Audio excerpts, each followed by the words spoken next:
என் இனிய நண்பர்களுக்கு வணக்கம். இப்போ இந்து மதத்தில் உள்ள நவநாகங்கள், அதாவது 9 நாகப்பாம்புகள் அல்லது 9 நாக தேவதைகள் அல்லது 9 நாக கடவுள்கள், அவர்கள் யார் யார் என்கிறத பற்றி இப்போ பார்க்கலாம். இப்போ முதலாவதாக ஆதிசேஷன். இவர் 1000 தலைகள் கொண்ட நாகப்பாம்பு, பெரிய பாம்பு. இவர் பாம்புகளுக்கெல்லாம் ராஜா, அரசன் ஆவார். இவர் பெருமாளுக்கு படுக்கையும் ஆவார்.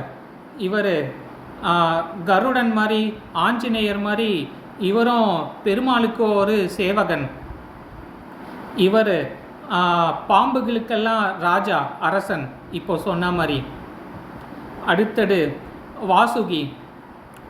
இவர் பார்த்தீங்கன்னா சிவன் கழுத்தில் இருப்பார். எப்பயும் சிவன் கழுத்தில் இருப்பார். இவரை உங்களுக்கு தெரியும், பார்க்கடல் கடையும் போது மந்தார மலை ஒன்று இருந்தது, அதுக்கு இவரை தான் கயிறாக பயன்படுத்தினாங்க. இவரை வச்சு தான், இவரை கயிறாக பயன்படுத்தி தான் பார்க்கடலை கடைஞ்சாங்க.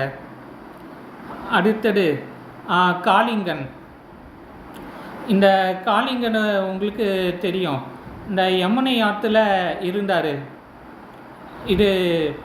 இவரை பார்த்து அந்த பிருந்தாவன மதுரா நகர் மக்கள் எல்லாம் ரொம்ப பயந்தாங்க.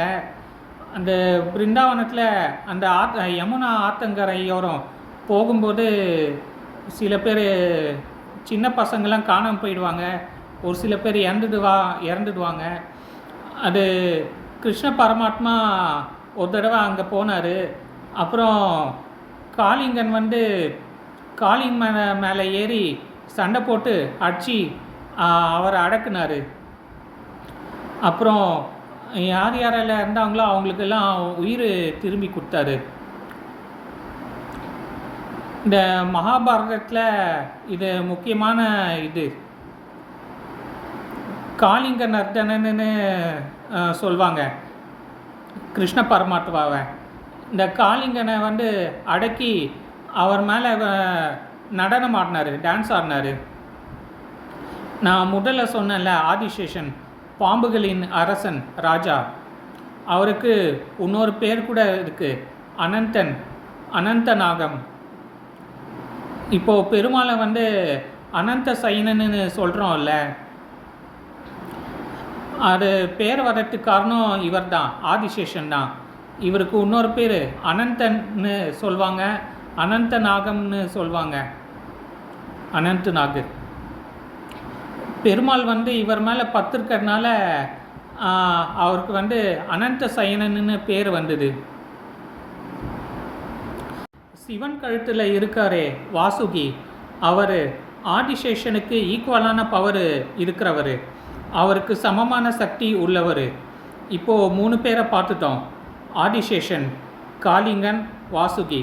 அடுத்தது 4வது தக்ஷகன். அடுத்தது 5வதா கார்கோடகன். அடுத்தது 6வதா பத்மன். அடுத்தது 7வதா மகாபத்மன். அடுத்தது 8வதா குலிகன். அடுத்தது கடைசியாக 9வது சங்கபாலன். நன்றி.